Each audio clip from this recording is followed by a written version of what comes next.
Hi,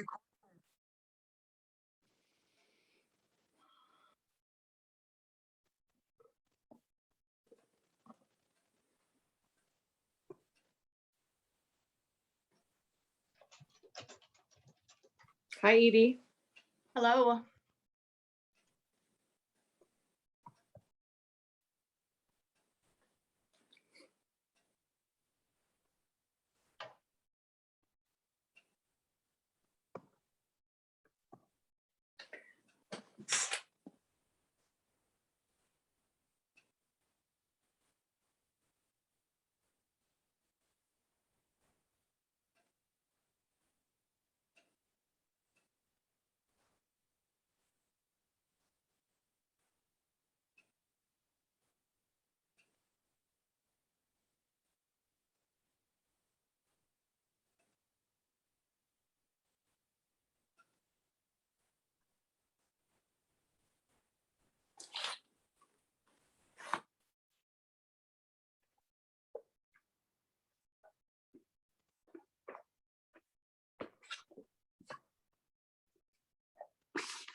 All right, do we have everybody here?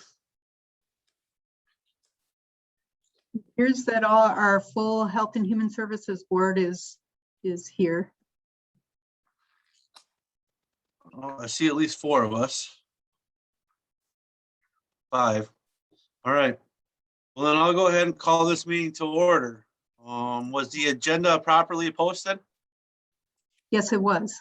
Wonderful. Then I would entertain a motion to approve our 18-point agenda.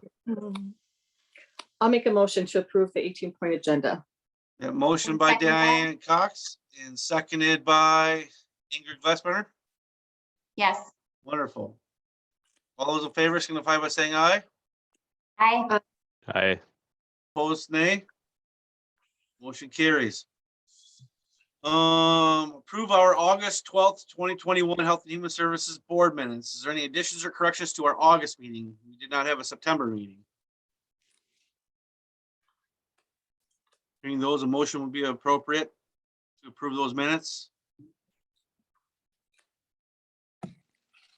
So moved.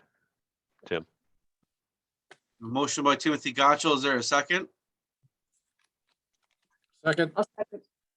Seconded by Dr. Barris. Any additions or corrections? Hearing none, all those in favor signify by saying aye. Aye. Opposed, nay.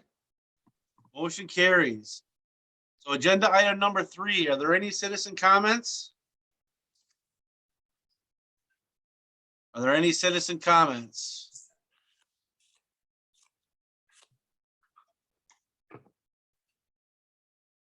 All right, hearing none, we'll move on to agenda item number 4, our director's report. Tracy? Thank you, Mr. Chair. Well, as you know, and as you mentioned, we had to cancel our September Health and Human Services Board meeting due to not having a quorum. I think we just didn't realize ahead of time that our meeting was being held at the same time as the county fair. The main concern with canceling our monthly meeting was the need to get approval to pay our vouchers. But there was a recent change in the county board rules that was made in August that shifted the approval for all expenditures to the county administrator for purchases between $2,000 and $10,000. So that allowed us to go forward and take care of paying our bills. You'll see a little later in the agenda that the expenditures will be presented to this board as a report rather than an approval process. We'll present the vouchers just as we previously have so that the board is informed, but the county administrator will now be the approval. This is just another step in the transition of the Health and Human Services Board becoming an advisory board rather than an oversight board under the county administrator form of county government. In other agency news, we continue to follow the CDC guidance here in the office and wear masks in all parts of the building, regardless of vaccination status. Our staff are providing in-person services, but have also resumed many virtual services. Our child and youth services staff have been conducting home visits for safety check-ins, but Zoom meetings have been used as an alternative with families who have had illnesses in their household. There's been quite a few cases in recent weeks where children or family members have had RSV, the respiratory virus, hand, foot, and mouth disease, or COVID type symptoms. So staff have been taking precautions around those concerns. Kayla Williams, our Child and Youth Services Supervisor, and Jessica Tisdale, new name, Jessica Tisdale, our Child and Youth Services Manager, attended the 2.5-day virtual conference on child welfare and the courts. Attorneys, judges, and child welfare professionals throughout the state attended this conference. The theme was A New Way Forward, which focused on policy initiatives, legislative changes, and promising strategies in child welfare and youth justice, all as they relate to the new Federal Family First Prevention Services Act. The Family First Act includes historic reforms to help keep children safe in their homes and avoid traumatic experience of entering foster care when possible. The Act emphasizes the importance of children growing up in families and helps ensure that children who need to be placed are placed in the least restrictive, most family-like setting appropriate for their special needs. We will provide a presentation next month on the changes expected as a result of this new federal law. Shelby Miller, our newest Child and Youth Services Case Manager, completed basic intake training. This is one of the 2 required trainings needed in order for staff to be able to take necessary legal actions, including taking custody of children when necessary for protection. Shelby will complete final safety training in November. And then also congratulations to Child and Youth Case Manager Brady Donahoe, who passed her state social work certification exam earlier this month and will soon receive her social work credential. This is a professional milestone for Brady and a benefit to our agency to have another certified social work in these important positions. Our behavioral health staff were on the radio last month to help raise awareness for National Suicide Prevention Awareness Month. Suicides remain the 9th leading cause of death in Wisconsin. Many of our behavioral health staff are attending statewide annual trainings this fall. This is some of the key trainings that help our staff keep up to date on best practices so that they can provide quality services to our clients. The trainings include the Children Come First Conference, the statewide Mental Health and Substance Abuse Conference, Adult Protective Services Conference, and the statewide Crisis Conference. In economic support, the new heating season is upon us, and the Wisconsin Home Energy Assistance Program began accepting applications on September 1st. Medicaid programs continue to operate with more relaxed requirements, with many timelines extended or waived so that individuals' health care can remain intact during the pandemic. But the food share benefit has returned to some pre-pandemic rules as of October 1st, with the requirements to conduct food share interviews and 6-month reports again. Our nutrition program has been approved to accept EBT or food share transfers for meal site donation payments. Once we have the process established, meal site participants will be able to make these payments using their food share cards. The ADRC is currently completing the 8521 Specialized Transportation Grant for 2022. I think that's on the agenda later on. As part of the application process, a public hearing was held yesterday. This is the funding that supports our driver escort program and the bus program.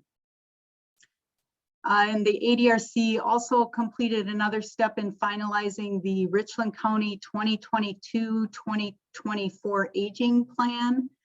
This plan reflects goals regarding how aging dollars will be used in the county over the next 3 years. Public hearing was held and the Commission on Aging and Disability Board approved the plan in September. The next step will be to obtain Health and Human Services Board approval, which also is on the agenda today, and then it will go to the county board for approval. The plan will then be submitted to GWAR, which is the Greater Wisconsin Aging and, the Greater Wisconsin Agency and Aging Resources. And then finally, the ADRC once again partnered with Simon's Recreation to start a program called the Shower Use Program for individuals who do not have access to bathing facilities due to being homeless. So individuals will be able to go to Simon's up to twice a week to utilize the showers there. And that's my report, Mr. Chair. Are there any questions for our director, Tracy Thorson?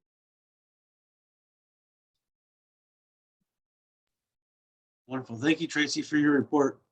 We'll move on to agenda item number 5, which would be for our health officer update in COVID-19 response. Rose? Mr. Chair, Rose is taking a few well-deserved days off and isn't available to provide a health officer's report, but she did ask me to update the board on COVID data and our public health activities, if that's all right. It's fine with me. Go ahead. All right. So our public health and administrative staff continue to coordinate our COVID response with emergency management, the Richland Hospital, and our local pharmacies. I did place a COVID data sheet in your board folder, and I'm going to share my screen and share a little bit of that data with you.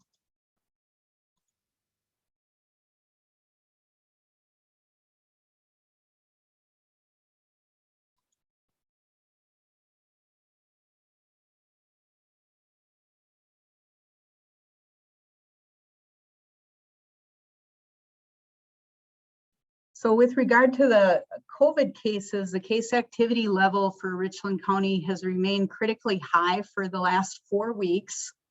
Critically high is the highest category used by the state. You may have heard in the national media that cases are starting to level off or even decline, but we are not seeing that in Richland County or Southwestern Wisconsin yet. We're hoping that we do soon start to see a decline, that our cases continue to surge. We have not seen this high of case burden since last year when the cases had surged up last fall. So you can see here that the cases began to increase in August and spiked in September with a total of 283. Cases continue to be high in October with 210 cases with just the first half of this month. And then sadly, we have had 27 additional hospitalizations and 2 deaths in the last 6 weeks since the beginning of September. Currently, public health is tracking 188 active COVID cases. Our contact tracing staff are extremely busy with this high level of activity. We also saw 135 new cases among young people under the age of 19 since the beginning of September. You can see that the 10 to 19 age group here now has surpassed the 20 to 29 age group in total number of cases. And this just happened over the last 6 weeks. The need to quarantine when there's a positive case has a huge impact on families, with everyone in the household being affected, including children missing school and adults missing work. Then with regard to vaccines, as of yesterday, 9,051 Richland County residents, or 52.5% of our population have completed the COVID vaccine series.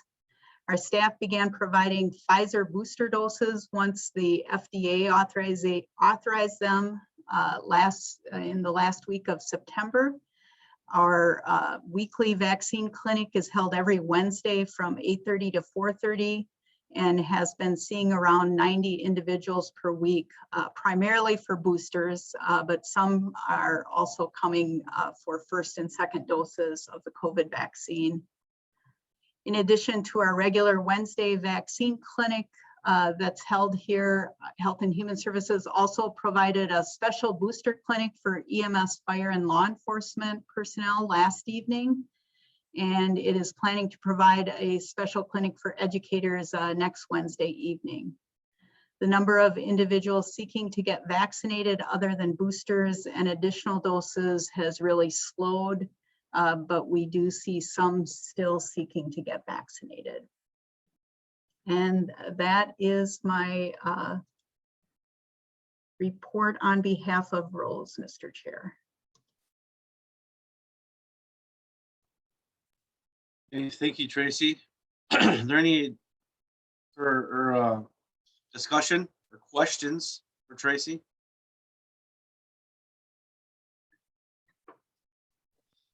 All right, well, then let's move on to agenda item number Sorry, 6, our expenditure Barry. report. Okay, go ahead, Ingrid. Oh, I just wanted to say, when I was looking over the statistics that were sent out, I did think that it was, I mean, obviously the surge is not encouraging with the positive cases, but when you look at the, I think it was for Wisconsin, and I don't know that you pulled that one up, but when you looked at the COVID statistics for Wisconsin, I hadn't seen this statistic before, so I found that it was interesting when it was looking at deaths compared to like last year during the surge. Currently, like our death rate is a lot lower. I mean, obviously no deaths would be great, but at least it's not hitting the level that we saw last November compared to, because I know our cases are somewhat similar. So I just thought that was interesting. I think if I may, Mr. Chair, I think a lot of that gets attributed to a higher vaccine level and that people are not getting as sick as they were last year. I think the vaccine is effective in that sense.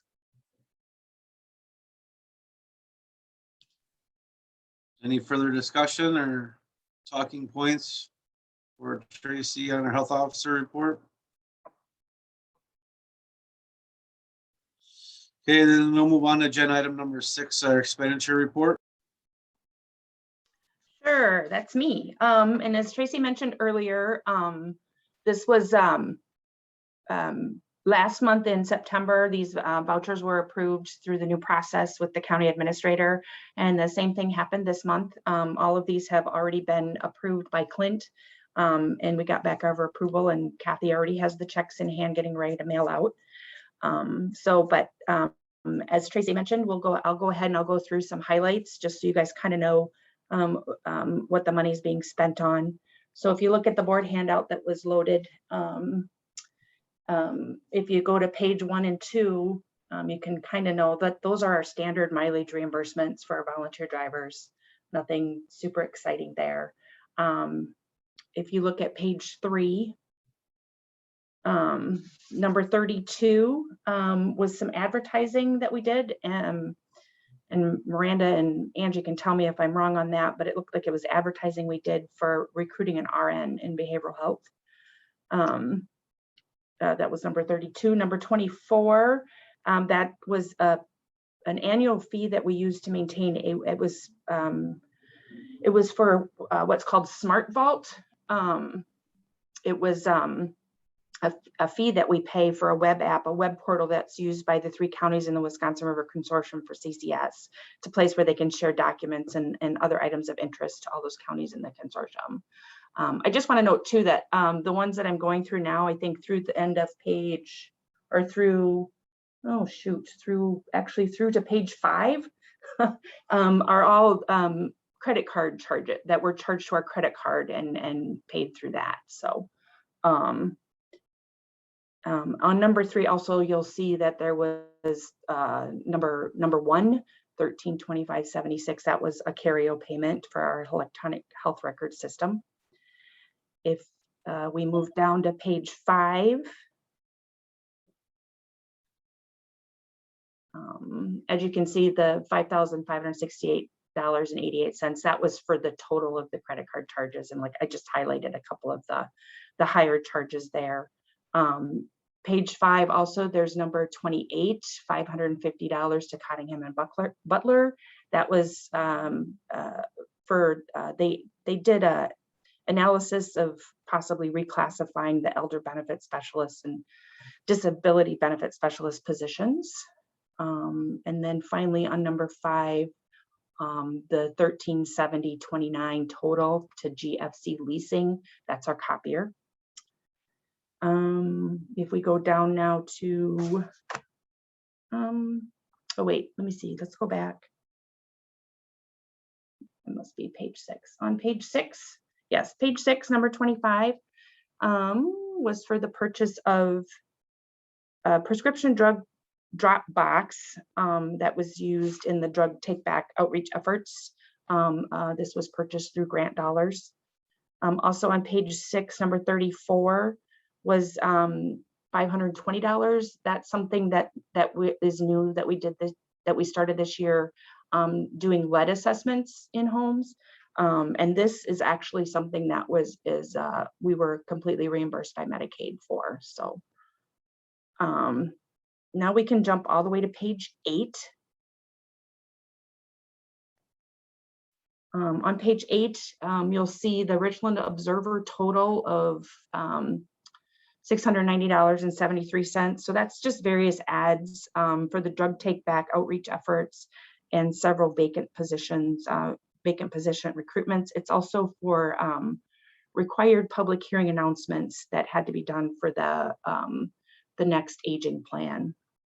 And then also on page 8, the shopping news total of $1561. Again, just various ads related to prevention efforts, drug prevention efforts, and again, vacant position recruitments, several of those. And then on page 8, just below that, Simon's Rec Complex, $50 and $652. Those were the charges that were mentioned earlier for the housing, for the showers, for the homeless program. And then they also, it was for promoting healthy living through the aging program. They offered offering Tai Chi classes. I think those were the main ones for the regular vouchers. If anybody had any questions about any of those.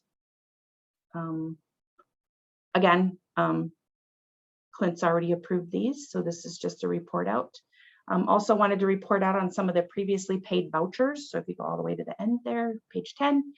The first one, Lamar, that is billboards. We had some billboards done up. So you should see those around for promoting, I believe, vaccination efforts. We received some additional ARPA funding to be able to do that. And then number 2 through 8 are just standard ones that we pay before board so that we can avoid any late fees is usually the reason for that. And then we were finally able to catch up. Number 9, we were finally able to catch up on our rent for the Rockbridge Meal site. So that $1,200 is actually 3 months worth. August, September, October. So we went ahead and paid that. That's all I have for this report out. Anybody have any questions or?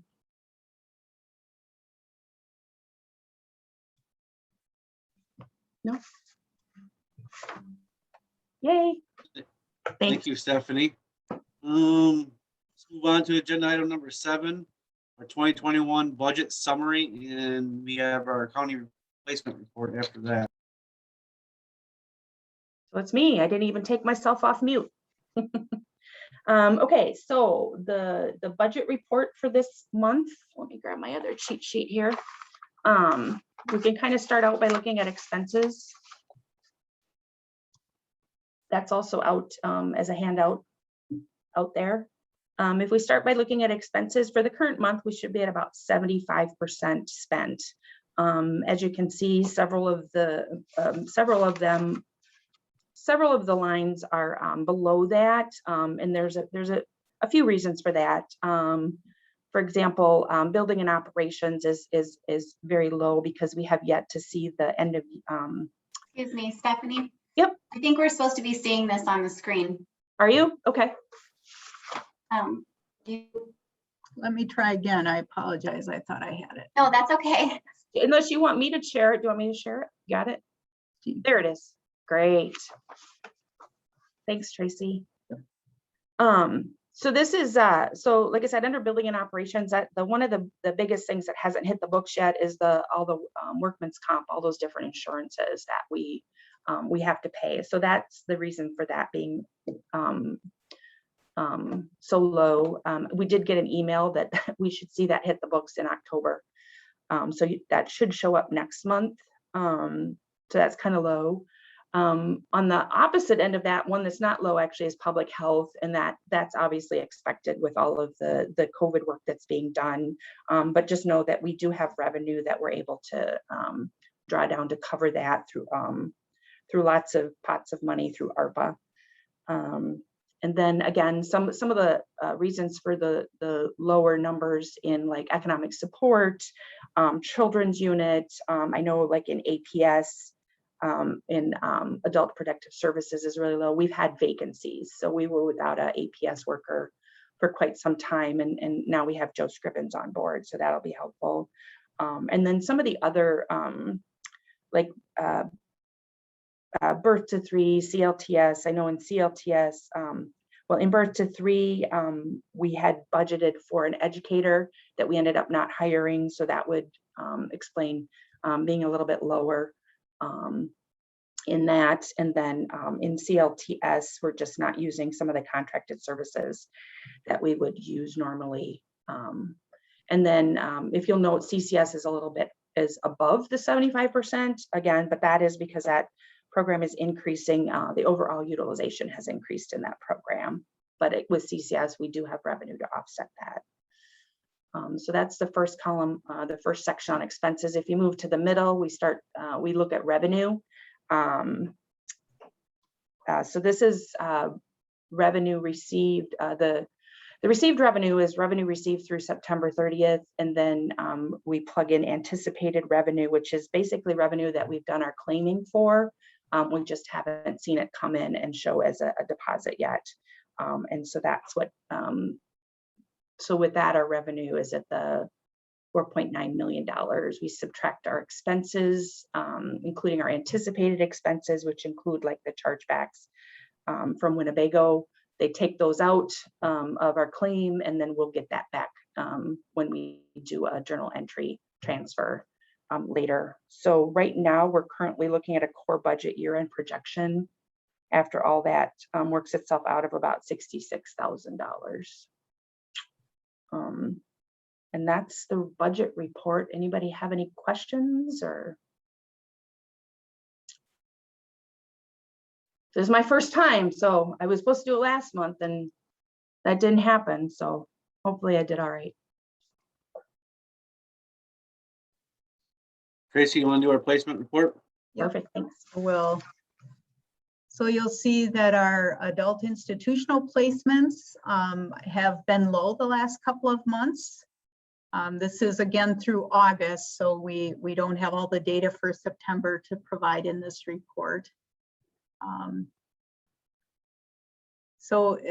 Overall, with our adult crisis stabilization, which we have not used in August or July, we currently have $47,147 in expenses.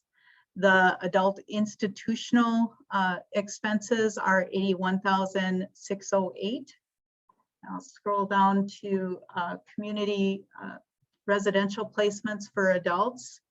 You'll see that we are utilizing that service pretty as much as possible to keep people more in the community and in community settings. Our total expended for adult residential is $363,589. We started the year in Fund 54, which is our adult placement fund, with $482,278. We've now had a total of $492,344 in placement expenses. So now we are moving into the negative. We've utilized that full fund amount, and we are in the negative by $10,066. With child placements, for institutional and residential inpatient placements have stayed pretty steady. The child institutional expenses is $148,765. The detention costs, we are not utilizing detention like we were at the beginning of the year, so we have stayed pretty close to that 23,400. And with our child community placements, we have had an increase in utilizing foster care. So our year-to-date group home and treatment foster care expenses is $282,249. Our regular foster care expenses are $18,497. So we started the year in Fund 44, which is our child placement fund, with $527,341. We have now had $472,912 in expenses. So there is $54,429 remaining in that fund. I'll just share with you the comparison data sheets that are in your folder. So this shows what the expenses have looked like month to month and compares with previous years.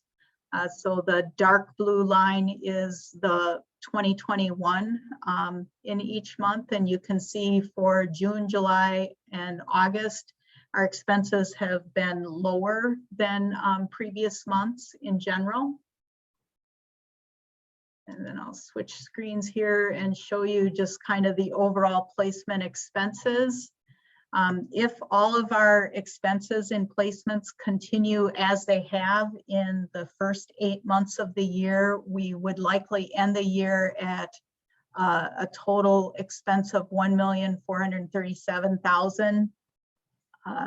It seems to be trending that way if we continue as is. And just there's some charts here to show you kind of the individual placement types. So you can see the adult institutional placement here, that we're projecting a much lower expense in using institutional placements. Right now it's trending to end the year at about $122,000. You'll see that next to that, the adult community placements is trending higher than previous years, and that's because we're utilizing a high cost placement that is CCS reimbursable in order to avoid the need for institutional placement. So we are trending to end the year at $545,383. Again, when we get reimbursement for CCS services, they reimburse us interim rate, and then at the end of the year, we reconcile our full costs with the state. So if our full costs were more than what they provided us in Medicaid funding, then we'll receive more funds. And that's what we are anticipating to help cover the cost of the high cost community placement here. We will, I think Stephanie just finished up all of the WMCR, that's that Medicaid cost reconciliation process. And so we hope to hear, probably not until December, how we ended up the year and what funds will be available to offset those expenses. For adult crisis stabilization, which we are trying to utilize more to help minimize the length of stay in institutional placements or even divert the need for a stay, it looks like we will end the year somewhere around $70,000. Part of those costs are reimbursed by Medicaid. And then with the children placement types, you'll see that the child institutional and residential treatment placements have stayed relatively steady. The juvenile detention costs, that kind of goes up and down depending on need. And you might recall that last year and the beginning of this year, we had a long-term detention placement. And now that, because that has ended, we probably will end the year right around $25,000. Group home and treatment foster care, like I said before, the utilization has been up for that. We have had the need for some placements of children, and so that looks to end the year at about $423,000. And regular foster care is looking to stay pretty steady as it has from previous years, probably ending right around $27,000 or $28,000. I believe that's all that I have for placement information. Is there, are there any questions? Mr. Chair. Go ahead, Mr. Gotchel. So my question would be not necessarily on the content here. I think everything looks good. Trending to a pretty decent year. I guess I'm curious how involved Mr. Langrick and finance and personnel are in where we're trending right now as we go into approving a budget here at the end of this month. Last year there was a little bit of confusion on what's our bottom line, and we have a board rule out there that we keep a certain amount of fund balance. We didn't know what we could do for raises because of kind of all these costs that were not really understood or kind of hanging in the balance. Do you know if either one of those entities are aware of where we're at? I believe the amount that is put into the 2022 budget for placements was based off of these projections. Our county administrator did request that we provide a projection of what we think would be a reasonable amount to cover our expenses. So the amount that is going to be reviewed by the county board, I think this month, will reflect this. So, yes. Okay, so just to clarify then, Tracy, our makeup balance for 2021 additionally to what we think we're going to expend in 2022. I'm sorry, I'm not sure if I understood. Yeah, so would we make a adjustment to make up where we think we're going to land in 2021? Additionally, an amount that we are projecting for 2022. I think at this point, I don't believe that anything that's planned for 2022 is planned to cover what kind of negative balance we have for those placement funds at the end of this year. Okay. It's still pretty variable. I think as Stephanie and I are taking a look at what's happening with that WIMCR payment that's going to come in at the end of the month or at the end of the year. And we are looking at the CCS revenue and whether or not there's additional CCS revenue that will help offset that high cost placement. So these, I think next month we'll be looking real closely at where we truly think we'll end the year. Again, my projection that I showed you here today is if everything stays the same, but we do think that there's going to be an impact there. So I'm not, certainly can't promise that we could cover that additional roughly $450,000 that it looks like we're going to have in the negative, but I do think we're going to get closer. Okay, great. That's helpful. Thank you.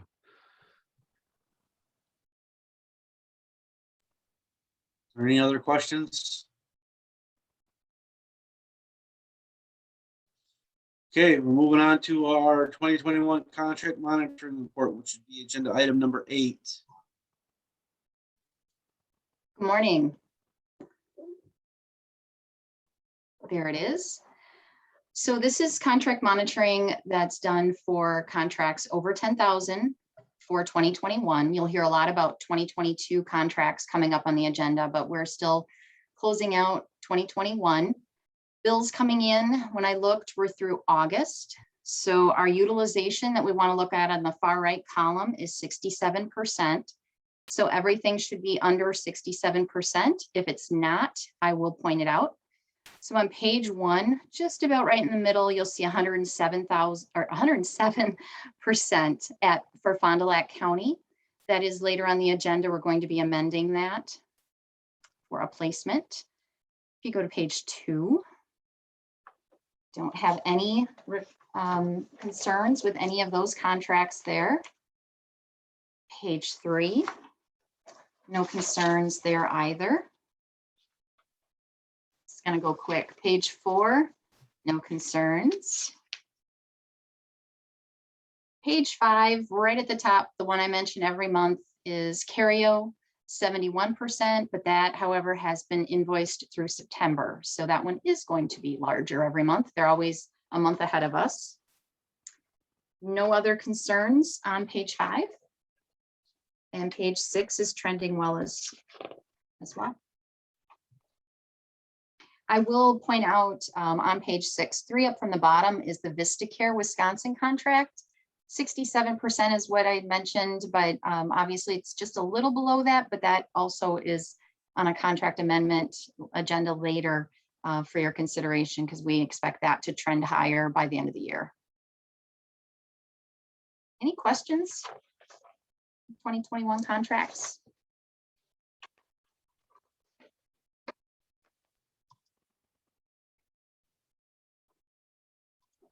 All righty. There's no further questions on that. That was kind of a short report today. Yeah, that's good. That's good news. Let's move on to agenda item number 9, our 2022 Health and Human Services budget update. Tracy? Yes, I just did want to share that the Finance and Personnel Committee did make a change to our budget based on the recommendation of this Health and Human Services Board. I would like to thank Ingrid Glassbrenner, excuse me, for advocating and speaking to the issue of the drug treatment court and finding funding for that in the 2022 budget so that we can implement a new program. So the Finance Committee did agree to take some of the funding, $15,000 from the placement fund, what they were going to add to the placement fund, and allow that to be utilized to help fund the drug treatment court so that we can apply for those state grants, or the B state grant for that. So we had originally recommended an additional just under $500,000 be added to the placement funds, and so they deducted $15,000 from that in order to help fund the treatment court. Other than that, the budget was approved as is for Health and Human Services by the Finance and Personnel Committee, and I believe the budget is ready to go to the county board later this month. Thank you, Ingrid. Are there any other questions on our update for our 2022 budgets? Alrighty, agenda item number 10 is treatment court presentation. I see we have Mrs. Olson online today. Yes, sir. For her. Thank you. I'm going to share my screen. I have a brief PowerPoint. Tracy, do you have access to it? Tiffany, I think I just made you a co-host. I thought Miranda Okay. was going to do that, but I've got it for you now.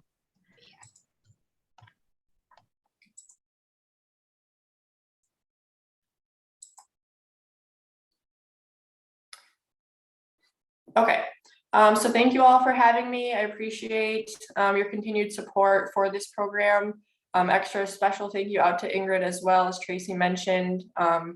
We recently had applied for our next funding cycle to increase our funds to be able to expand the program that we currently have.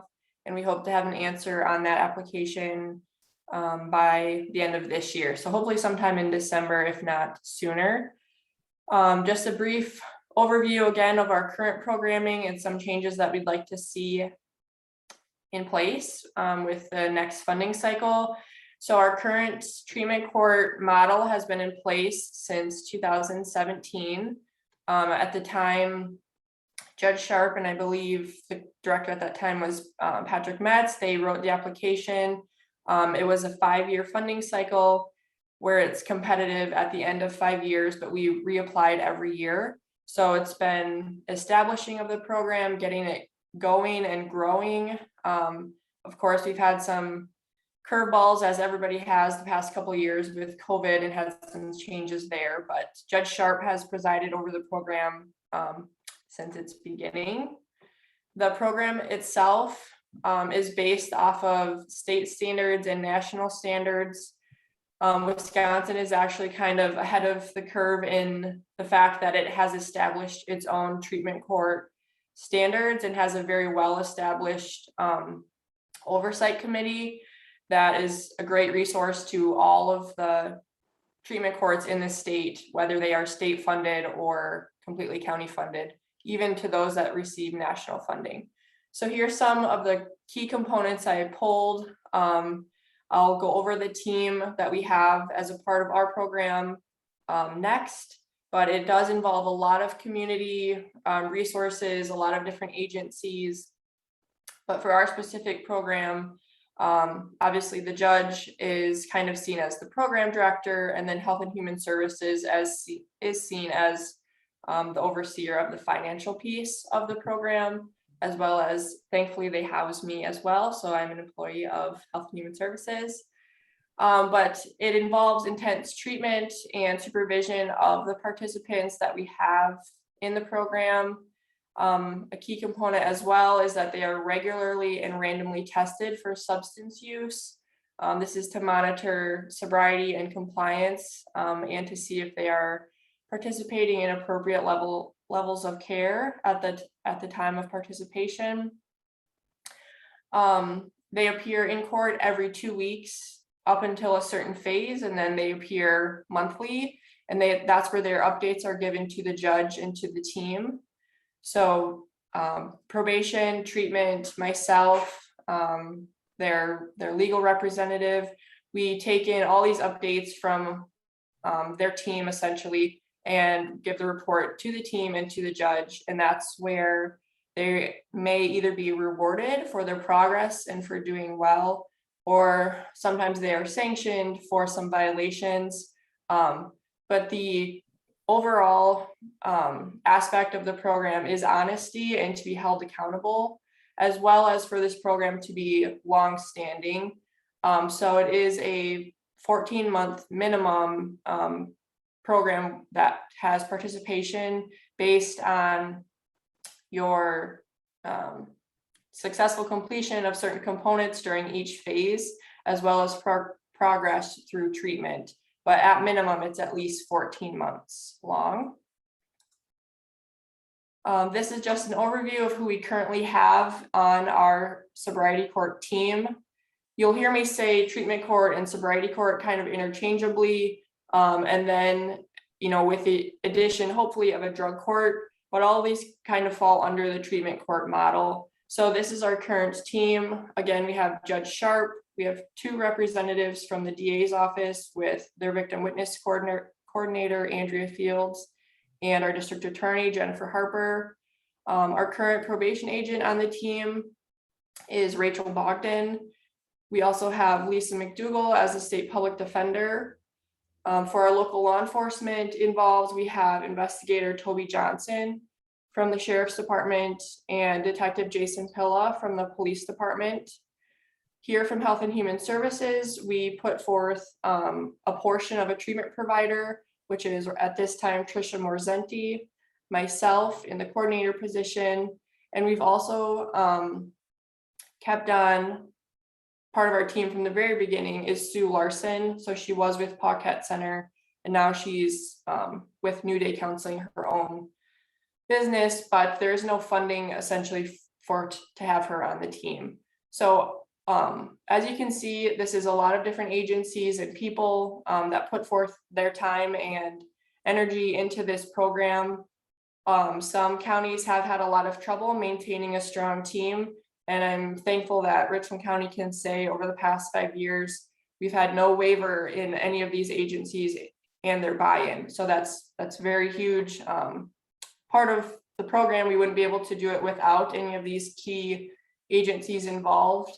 That is part of one of the standards, that you have to have a representative from these different types of backgrounds. So any of these people are kind of experts in their role on the treatment court, and we're thankful to have them.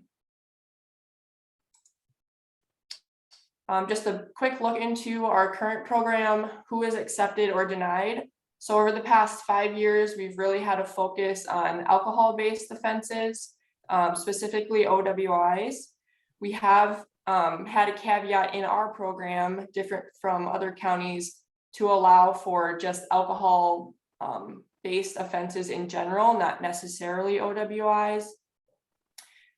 Typically it is for higher level offenses, so OWI 3 and above, which means they are facing, implications in driver's license, looking at some significant time.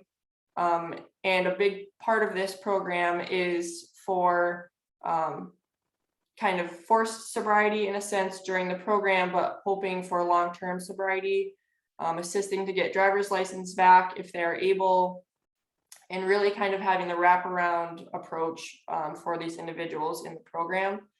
As we go forward, hopefully we are able to accept those who are also facing severe consequences that are drug related in their offense.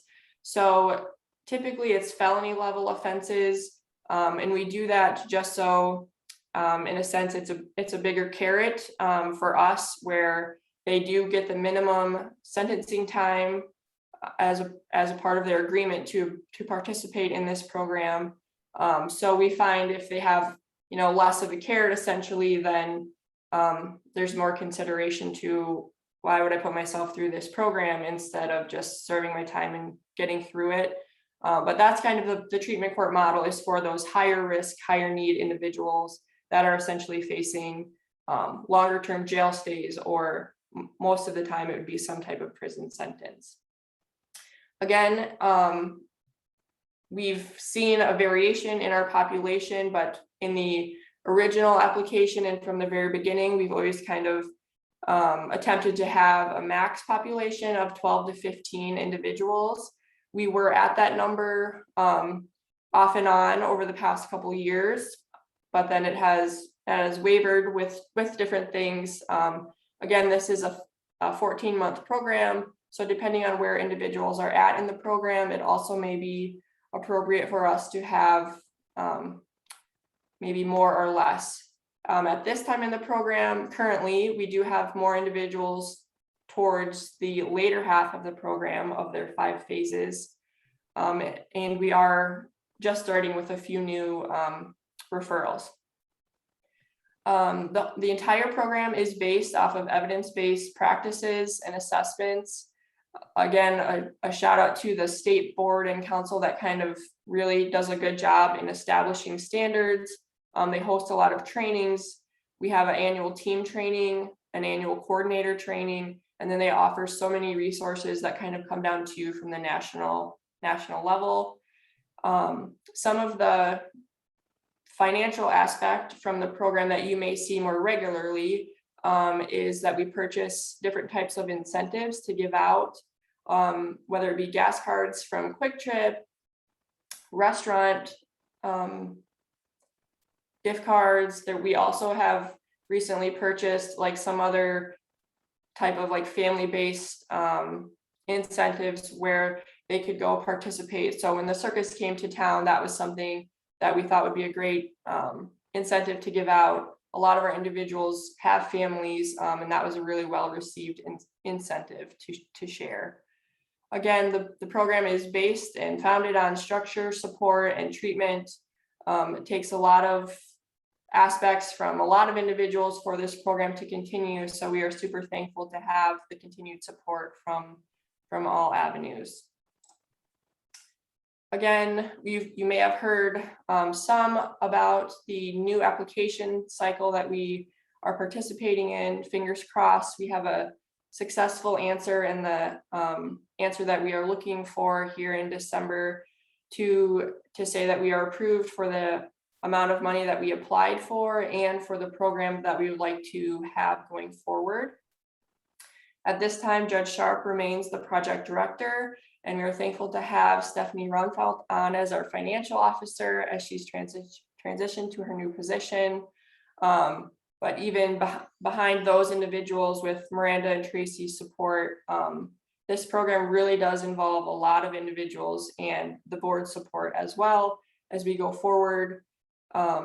We've been in place now for 5 years, but it's still definitely a new and growing program for our county.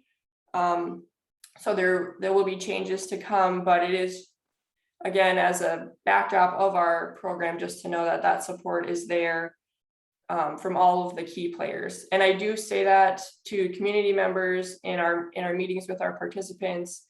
Sometimes the financial situation is tough in our county, as we all are well aware, but all of the support that is needed is no question, it is there from our county and all of our key players. At this time, Richland County has celebrated 20 graduates, and we are happy to say that we have had very minimal, I would like to say none, but that would be being dishonest, reoffenses at this time that we've known from our graduates for any offenses, but specifically to OWIs. And that's a key data point that is tracked for our funding source, but also for your program.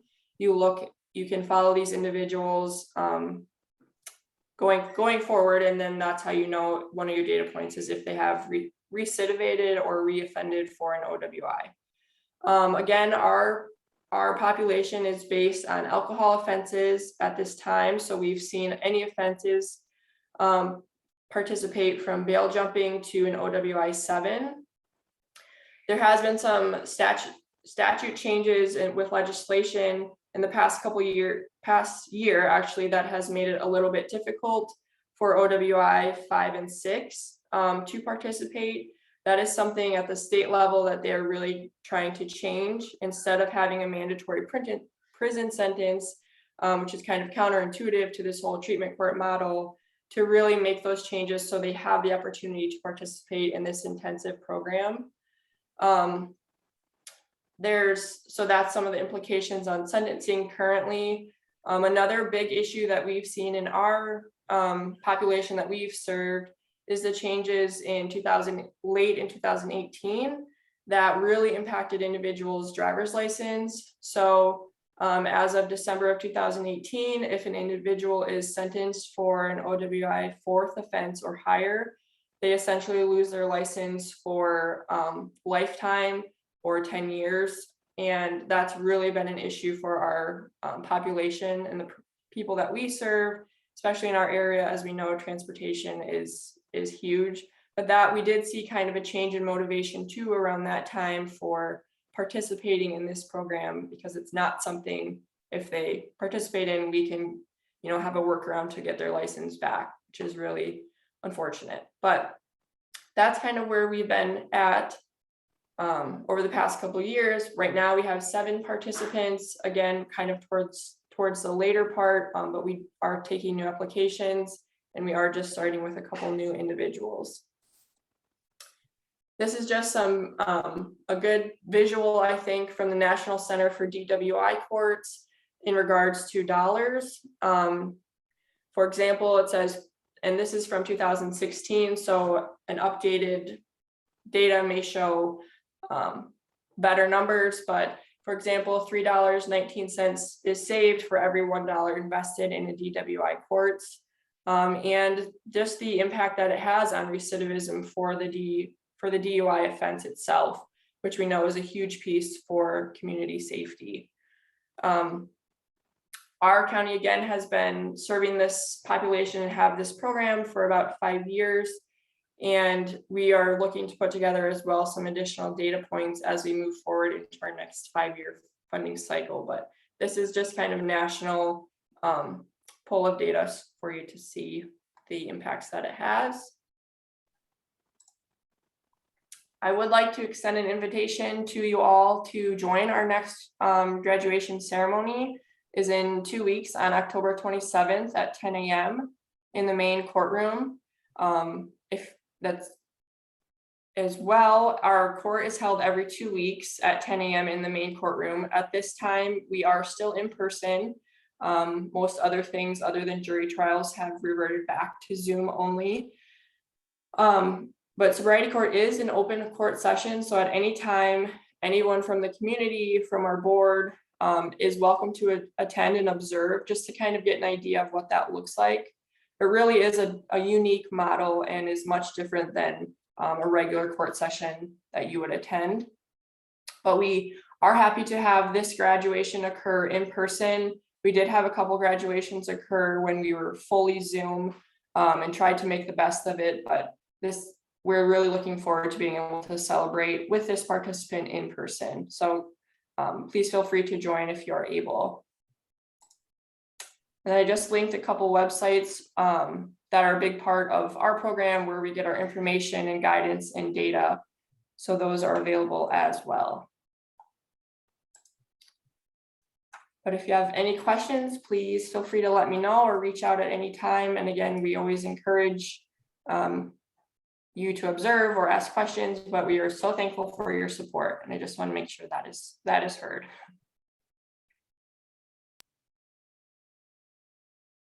Thank you, Tiffany, for your presentation today. Is there anybody that has any questions for Tiffany? All right. Mr. If Chair, you have some later, just get a hold of Tiffany. I'm sure she'll get a hold of you soon and answer those questions for you. But we'll move on to our next step on our agenda item, which is a number 11, personnel updates. Mr. Chair, before jumping into personnel updates, I know Tiffany recognized a lot of the participants that are helping to support Treatment Court, but I also want to recognize Tiffany because she has been with the program since the beginning and has certainly been the linchpin in keeping everything together for Treatment Court and has really made that program successful. We're lucky to have all the support that we have, but it really takes someone who can take the lead. And I just want to make sure that the board recognizes that we really have a key individual here on our staff who's making that a successful program. Tiffany's presentation is included in your board handouts, so those links that she provided, you'll be able to get to if you want to do a little bit more research on that. With regard to personnel updates, I'm happy to announce a few hires that we have been able to make. I think Stephanie mentioned we've hired Joe Scribbins as the Adult Protective Services worker. Joe started on the 27th of September. And then we also have hired Brianna Turk, 20-year veteran of our Economic Support Services, is now hired as our manager for economic support. Brianna started in her new role on the 27th as well. And Brianna's here in the meeting today. We also have been able to fill one of our mental health therapist positions. Allison Barger, pardon me, will start on the 18th of this month. And then we also, I'm kind of covering 2 months here because of not having our meeting last month.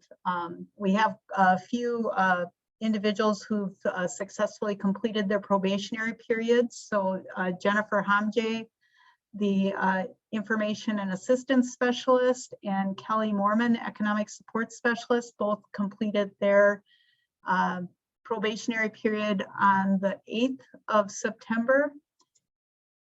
And Annalie Winter, our Admin Secretary, and Deb Dittmer, Fiscal Specialist.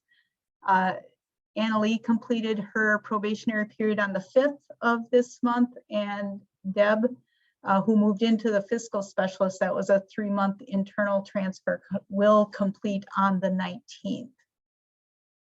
We do have some resignations to report, unfortunately. Jody Hines, our Disabilities Benefits Specialist,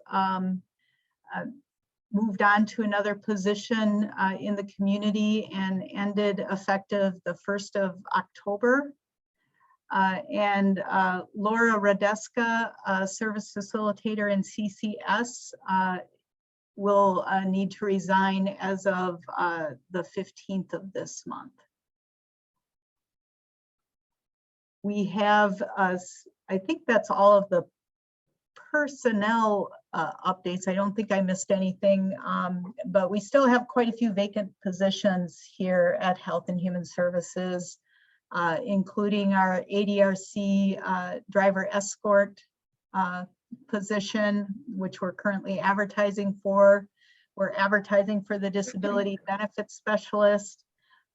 We continue to try to find a APS crisis professional filling that position. I think we're in the interviewing process for that right now. We still have 1 mental health therapist vacancy and 2 psychiatric nurse vacancies.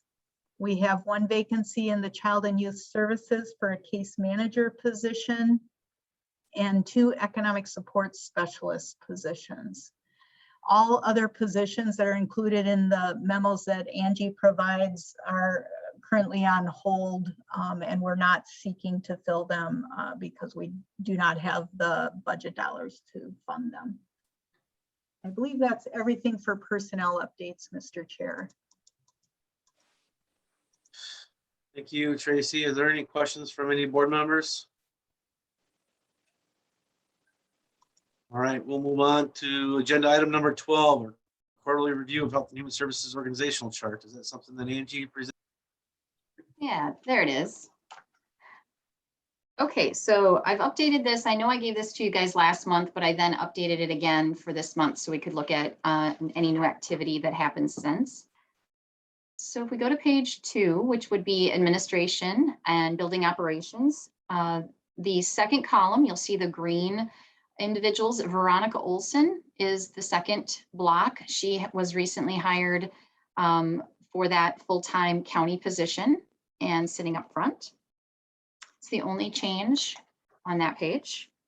Page 3, we have the ADRC. This is where second column, second block, that's where we lost Jody Hines. So we're actively recruiting for a disability benefits specialist. And page 4, a little bit of movement with this that I'm going to start first with the far right. You'll see Joe Scribbins has been filled into the APS worker position there. A couple other vacancies on that same line if you look to the left of him. But the movement is from the blue block, Comprehensive Community Services. The third position is the Vacant Psychiatric RN. That was held by Alice Rettrum, who has now been moved to the far left under Mental Health Outpatient Clinic. She resigned from her full-time county position, but is now a purple far left. She decided to stay on as a psychiatric nurse part-time through the leasing agency. So we've moved her from the one full-time block to the part-time. Also under Comprehensive Community Services is our other new hire, Allison Barger, which is right in the middle, a mental health therapist. She'll be starting on Monday. Page 5 is business and financial services. So Stephanie, obviously, is new in the role, been almost 2 months now. And at about the same time, just before her, Deb Dittmer transitioned into the fiscal specialist position, which is the far left. And with Robin's resignation, she did agree to stay on as an LTE fiscal consultant through the leasing agency to assist through that transition. Page 6, we do have child and youth services. And in the middle column, you'll see the second block, Shelby Miller is the new full-time case manager, social worker. And then right below her is Cecilia Degenhart, and she was hired as a full-time family pres worker through the leasing agency. Page 7 is economic support. Lots of changes here since we last, I review this quarterly. For those of you who aren't quite sure, we don't do this monthly, it's just every quarter. So right at the top, Brianna Turk, new economic support manager. And then the second column, you'll see second down, vacant. There's a vacancy there.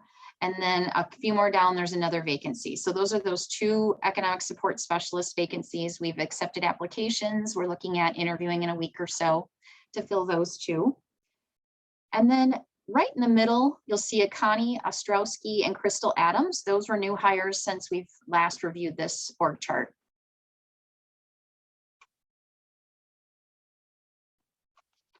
And the last page, page 8, is public health. I've just moved a lot of things around here. We've changed a lot of our pandemic assistance on the far left. A lot of the orange blocks, people have helped in the past when things were maybe with contact tracing or things, or testing site work maybe last year, but they're not doing that this year. So I just really looked at this a little closer and updated it to really list what's actually happening right now and who's doing what and who the players are. So you'll see this change definitely from the last time that I've given it to you, mostly just cleaning it up. No one's really resigned or anything like that. It's just more cleanup as to what's really happening right now with them. Any questions?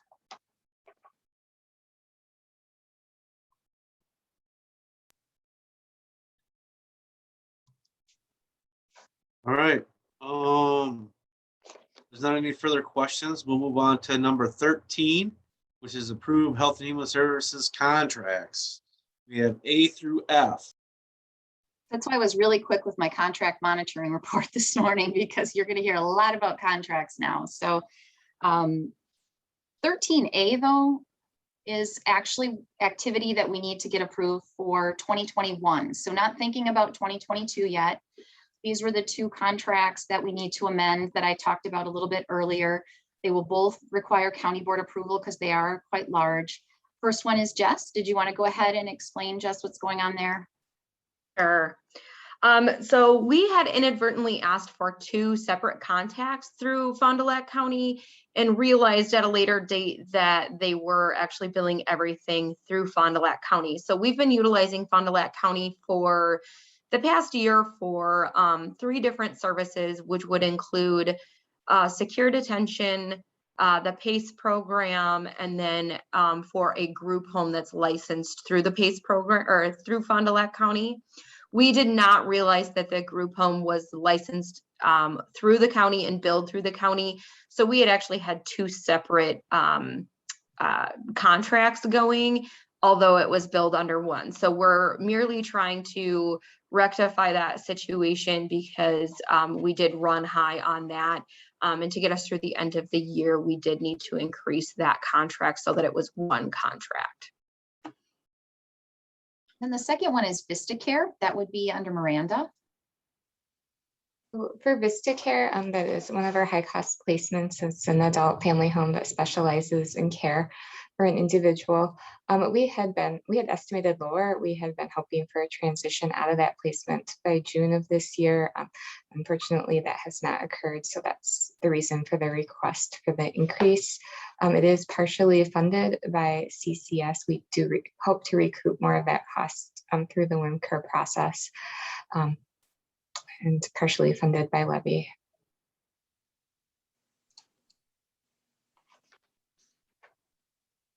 So right now you would need a motion to approve these 2 contracts together, or are they separate? Together would be fine and forward on to the county board. Okay. A motion would be appropriate to accept those 2 contracts and move it on to the county board. Anyone willing to make that? I so move. A motion by Van Nelson. Is there a second? Second, Tim. Second by Timothy Gotchell. Is there any further discussion on those 2 amendments? Hearing none, all those in favor signify by saying aye. Aye. Aye. Those opposed say nay. Motion carries. Move on to 13B. So these are 2022, shifting gears. So these are our revenue contracts, what we're anticipating to receive. We also list on this column just a little from the left, the second column is the 2021. So that's what we had budgeted as revenue for 2021, and then what we're actually hoping to receive in 2022. If you go all the way to the bottom, I do give you a summary total for the 2. So you'll see there's some increase in revenues. I believe, Steph, largely that is the, I always say it wrong, ARPA funds. I was just going to say the increase is due to additional funding, mostly through ARPA. Yep. And for those of you who don't know what ARPA is a lot of COVID money. It's COVID money. Don't ask me the acronym. And I do believe I've prepped this as a county board resolution and sent that off for consideration. I'm not positive that it has to go to county board anymore. It may be that just Clint can approve this, but I'm waiting to hear back from Corp Counsel whether or not this is something that we need to still take to county board. What would you need from us right now? A motion to send it on to county board if he decides that's what needs to be done. Okay. Is anyone willing to make that motion? I can move. This is Ingrid. Ingrid Glassbrenner moves to send our revenue contracts on the county board if needed. Is there a second? Second. Seconded by Dr. Barris. Any further discussion? Hearing no discussion, all those in favor signify by saying aye. Aye. Aye. Those opposed say nay. Motion carries. Let's Moving on to agenda item number 13C. So these are 2022 contracts over 50,000. So this would be definitely something that has to go on to county board. I wanted to just highlight the different columns because not everything in these columns is going on the resolution. But if you notice at the top, we list not only what the 2021 status is right after location, so where we're kind of what we've got approval for in 2021, what we've actually spent as of just last week that I could find. Largely July and August bills are what's out there. Whether or not the county tax levy has funded these contracts, some are partially, some are yes or no. And then the actual 2022 contract total amount. So what we're looking at forwarding on to county board. On the resolution itself, we've only been putting the 2021 contract amount and what we're looking for 2022, as well as, of course, the provider name and the provider description. So I don't know if you want to go line by line or if you want to just point out ones that are larger or what your thoughts are. To point out ones that are a little bit larger and that are unusual for us. Okay, so I like to myself look at what the managers put forth as what was their 2021 contract and what's they're looking at for 2022. I think that's really telling and it kind of makes me raise an eyebrow if it's something significant. So the very first one, Children's Hospital of Wisconsin, we call this actually really the hyphen Children's Service Society. And this is largely Jess and behavioral health services for children with disabilities. So I don't know if Jess, you have any reasoning as to why maybe the dollar amount's larger this year? Yeah, I think just in general, I'd like to make a statement related to the child and youth ones. So our rates, we were notified earlier this year that the rates for all foster and out-of-home placements will be increasing this year or for 2022. Currently, they've only released the increase amounts for our kinship care providers, which are our relative providers, and that is approximately $50 per month per child in out-of-home care. So as you'll see, I have some significant increases. The increases I'm looking at are to cover that increased cost for the increased amount that those payments will go up on a monthly basis. And then our proposed amounts are to cover all of the children currently that are in placement with those facilities.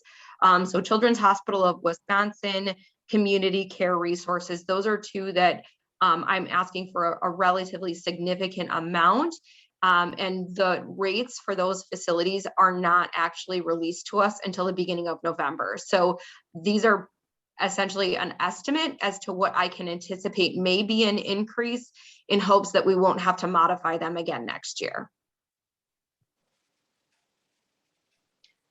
So sorry, I think Cholita, the youth who was at Cholita, we are anticipating will be there the entire year next year. That youth did move out of that facility for a period of time. However, it was not a successful transition and they did have to go back to Cholita. So the Cholita amount that I asked for next year is a higher amount due to that.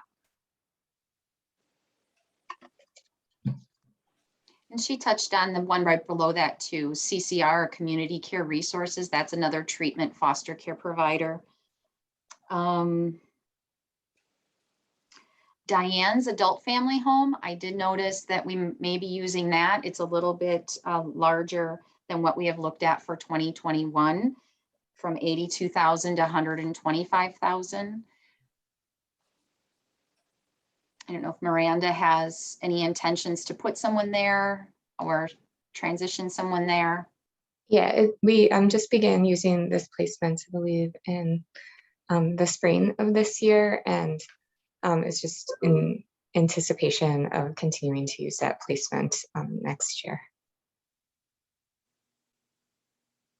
Of course, it's not an increase, but driftless is quite large. So that's the next one, driftless counseling, just to point out that is, been pretty routine to be about that high.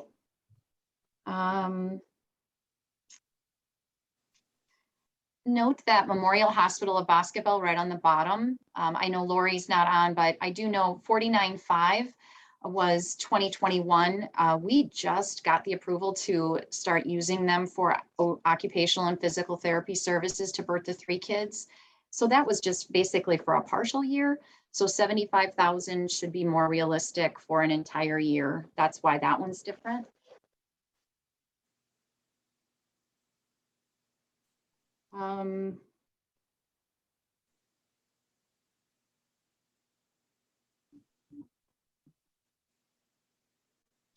Page 2, I'm not seeing any that are really largely extremely higher. Maybe I will mention that same situation that I just mentioned for Gunderson, or not Gunderson, what is it? Memorial Hospital of Boscobel is the same with St. Joseph's Health Services.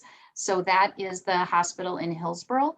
Basically, our birth to 3 services for OT and PT are being transitioned from the Richland Hospital and a few other providers smaller to either the Hillsborough Hospital or the Boscobel Hospital for treatment. So that's why partial years versus a full year is about 75,000 is what Lori's predicting. And then that last one, Vista Care, is the same total amount that we're thinking for this year. You got your totals at the bottom.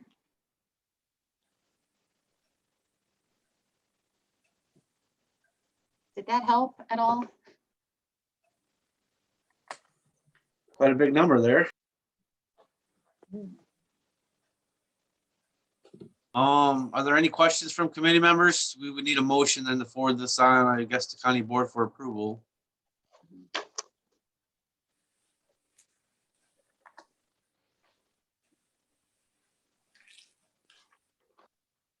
I would move for this to move on to county board. Would there be a second?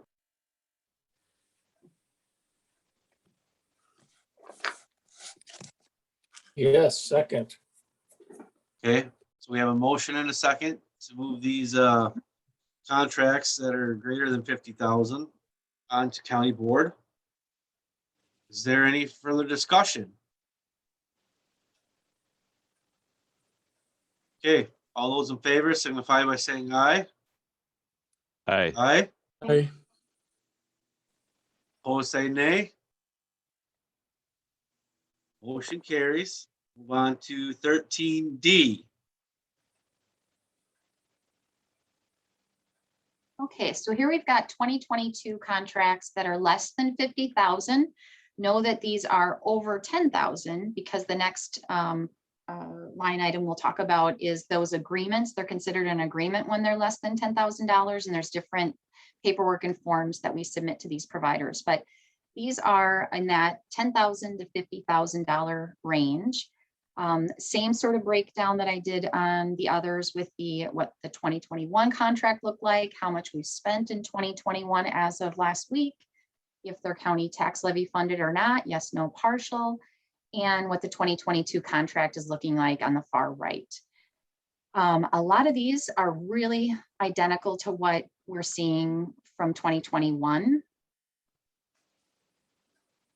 If anything, you'll see some decrease, and you'll see a big one that decrease is CESA 3, Cooperative Educational Service Agency. So that's going from 100,000 last year, or I'm sorry, this year, 2021, down to 11,000. We're not going to be using them as much, obviously, for OT and PT because we're going to try and transition those kiddos to the other provider.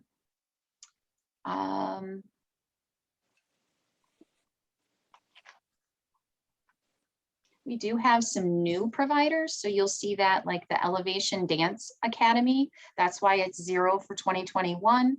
And we're looking at using them for 2022. There's that Fond du Lac County.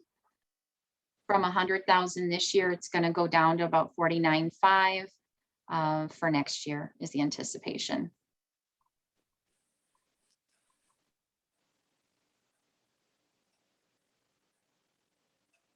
Oh, maybe clarification. It threw me a little bit. The Harmony Place. See how there's 3 different contracts this year. We used to just do it under one, Harmony Place Assisted Living, but apparently they must be doing a more of a breakout of their 3 different homes. One's in Richland Center, one's in Kaz, one's in Loganville. So now they're requesting a name change, doing business as, and separate contracts for each of those 3 provider homes.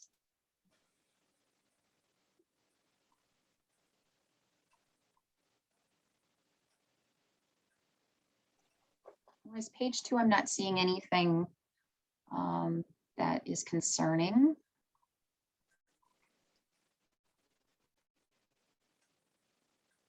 Page 3.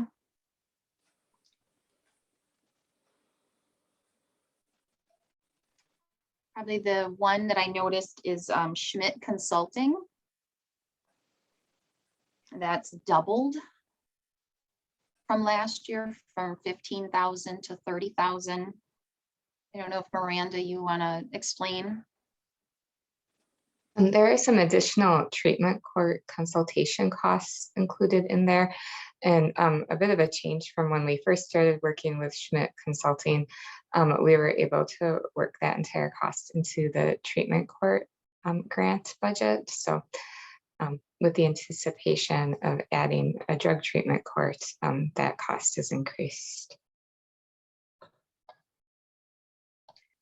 Right below that, Schmidt Woodland Hills, I think that's just utilization. They're going to utilize them a little bit more. And Southwestern Wisconsin Community Action Program right at the bottom, that was a new provider in 2021. So the 9,500 was low because it was just the partial year. Now we're looking at for the full year, 24,300. Otherwise, I don't see any change that's concerning to me.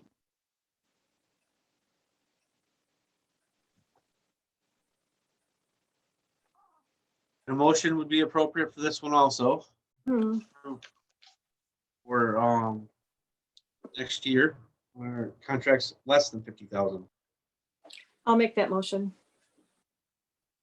Motion by Diane Cox. Is there a second? Second. Seconded by Dr. Barris. Any further discussion? Hearing none, all those in favor signify by saying aye. Aye. Aye. Those opposed say nay. Motion carries. Moving on to agenda item number 13E. Okay, we're almost done. 2022 agreements less than 10,000. So this is on one page, which is, I think, the first year I've ever been able to get them all on one page. But second from the top, Bethlehem Lutheran Church is new. That would be for the use of the Rockbridge, I don't know if I can call it Rockbridge School anymore because they don't own it anymore, but that's what it was for the meal site there. So we're looking at $7,000 for the use of that building, so facility use. Otherwise,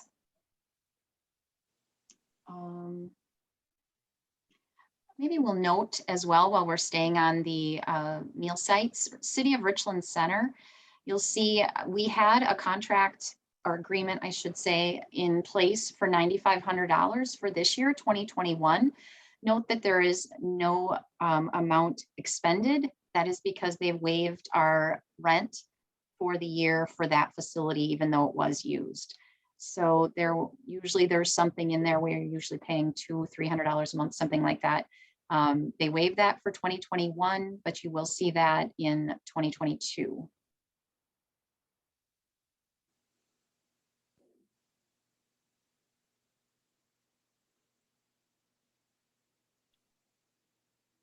And right along that, St. Anthony's Parish, that's the meal site up in Kaz, and that has decreased quite a bit as well. So that one's down to 7,000 also at this time for the facility use there.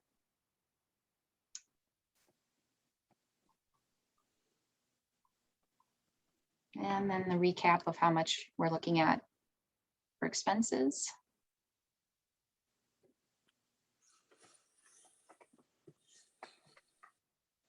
Our snow plowing, is that we're staying with Bindles then? Does that contract start in 2022, like in January?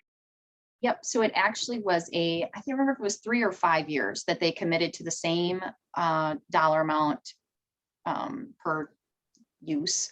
I think it was, usually I reconnect with him, which I already have, just before the possible snow might come. So we're in good shape. We know it. I've got updated insurance and all that. But yeah, his initial contract was approved last year, and I believe it was for 3 years, but it may be for 5. I can't remember. You would need a motion on this too, Mm-hmm. Okay. Would anybody be willing to make that motion?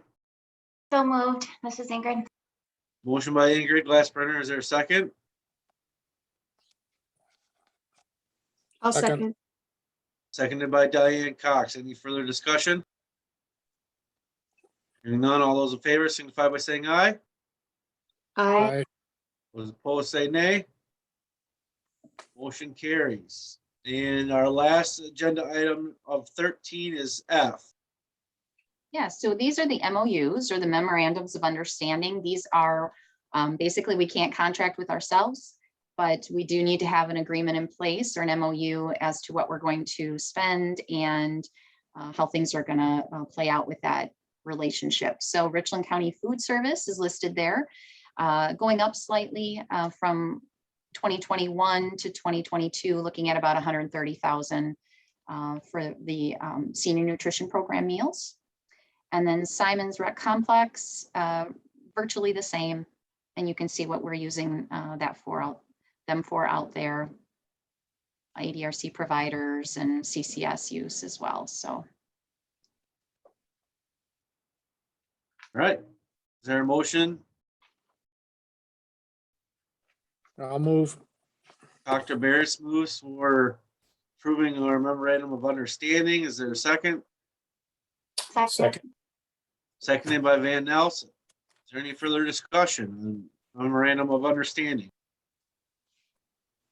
Hearing none, all those in favor signify by saying aye. Aye. Aye. Those opposed say nay. Motion carries. And agenda item number 14, approve our 2022 vehicle lease agreements and memorandum of understanding. Right, Mr. Chair, Roxanne, our ADRC manager, wasn't able to be at the meeting today, so I'll take that. So this is to approve our lease agreements that we have with Pine Valley, VARC, and Schmidt Woodland Hills to lease some of the vans that we are able to secure through the Department of Transportation funding, or the grant, where we have those vehicles and then lease them on to other community partners.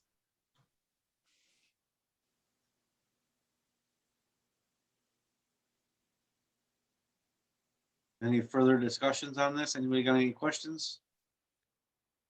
Motion would be appropriate. I would move. This is Van. Van Nelson moves for approval. Is there a second? I will second that. Is there any further discussion? Hearing none, all those in favor signify by saying aye. Aye. Opposed say nay. Motion carries. And agenda item number 15, approve a new commission on aging and disability board member. Yes, so this is a request to appoint Charlene Leffler to the Commission on Aging and Disability Board. This would be replacing that request to appoint Joe Scribbins, who is now a county employee and would not be eligible to be on that board. Does this get forwarded on then to Mr. Langrick for his approval? Yes, it does.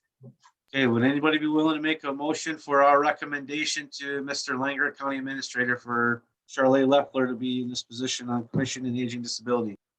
I'll make the motion. Diane. Motion by Diane Cox. Is there a second?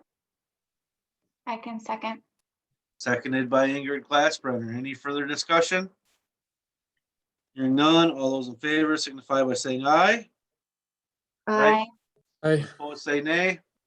Motion carries. So now we're on to agenda item number 16, approve Richland County 2022 to 2024 3-year aging plan. So again, this is, I mentioned in my earlier report that the ADRC has been working with the Commission on Aging to develop the 3-year aging plan, which outlines how the aging funds would be spent. Apologize, I don't have a presentation for you on the plan. The plan is available in your materials. So we're looking for an approval of the plan. It's gone through the Commission on Aging and Disability Board and was approved there, and then is forwarded from them to this body in order to seek your approval, and then it would go on to County Board. There is a dollar amount associated with this, isn't there? Let's see here. It's our regular aging allocation, so it's not like a grant. So we get these allocations every year, I believe. So I'm sorry, I can look here to. I have it, Tracy. I prepped the resolution already, so that's why I know. So it is 210,672,000. 210,672 for 2022. Any questions, concerns from committee members, board members? Okay, if not, motion would be appropriate to approve this 3-year plan. I'll move to approve it. Dr. Barris moves to approve our 3-year aging disability plan. Is there a second? I'll second, Diane. Seconded by Diane Cox. Any further discussion? Hearing none, all those in favor signify by saying aye. Aye. Aye. Those opposed say nay. Motion carries. Agenda item 17 is approve a 2022 85.21 specialized transportation grant. All right, so Mr. Chair, this is a request to approve the application and acceptance of the 8521 grant through the Department of Transportation. This is the funding that funds our transportation program, primarily our bus program and the driver program. So we're asking for this board's approval and to pass it on to the county board for approval. I believe, I'll scroll down here. I think the funding is $79,889. And there is a 20% minimum county match, which we do have budgeted. So we heard the background on our transportation grant. What is the board's pleasure? So moved. Motion by Ingrid Glassbender to approve. Is there a second? Second, Van. Seconded by Van Nelson. Is there any further discussion on our specialized transportation grant? Hearing none, all those in favor signify by saying aye. Aye. Aye. Those opposed say nay. Motion carries. And we are at the end of our agenda, agenda item number 18. Is anyone willing to make a motion to adjourn? Motion by Diane Cox, seconded by Ann Nelson. All right. Thank you, everybody, for showing up and being here and participating. Hope to see you next month. Thank you. Bye. Bye.